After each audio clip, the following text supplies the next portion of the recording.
రా బాబు కూర్చో.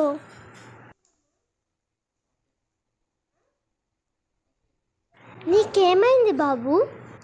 మేడం నాకు ఫుల్ కడుపు నొప్పి మేడం, నిన్న రాత్రి నుంచి మేడం.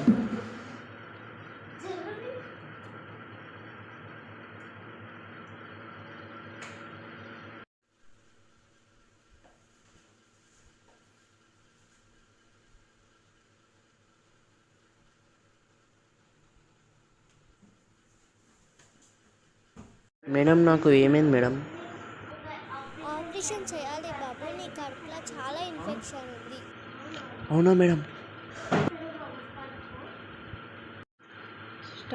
ఇక్కడికి వచ్చి పడుకో బాబు.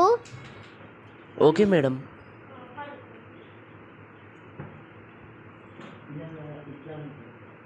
అలా కాదు బాబు, ఇటు సైడ్ పడుకోవాలి. ఇక్కడనే నా బాబు కడుపు నొప్పి. అవును మేడం.